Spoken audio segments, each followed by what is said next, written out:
आणि काय जायचं पण मिळाला शेती बसलो बाहेरचं करत भाऊ भाऊ आहे भाऊ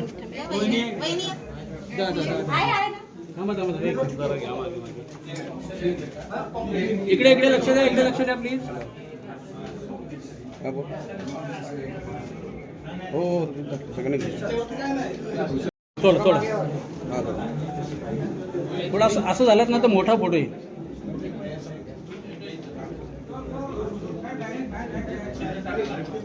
मी प्रचार करत असताना प्रत्येक घरात जाताना माझी ओळख ही लोक सांगत असतात की ताई तुम्हाला आम्ही ओळखतो. तर हे मी माझ्या कामावरच मला लोक ओळखत आहेत. मला कुठल्याही म्हणजे राजकीय वारसा असो किंवा कोणाचाही असो ते न करता माझ्या कामावर मला लोक ओळखत आहेत. आणि लोक मला सांगतात सुद्धा की ह्या वेळेस सुद्धा ताई तुम्हालाच आम्ही निवडून देणार. मागच्या वेळेस असाच जनसमुदाय माझ्याबरोबर होता, तेव्हा सुद्धा मी अशाच भरघोस मताने निवडून आले. आज सुद्धा तेवढाच होता, त्याच्या दुपटीने होता.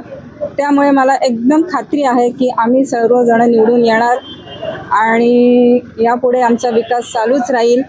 आणि मतदार बंधू भगिनी आणि जे कार्यकर्ते आम्हाला आज रॅलीला आमचा अर्ज दाखल करायला आले त्यांना मनापासून धन्यवाद. गेली 20 वर्ष दादांनी जे काम केलं त्या कामाचा मला अनुभव आहे.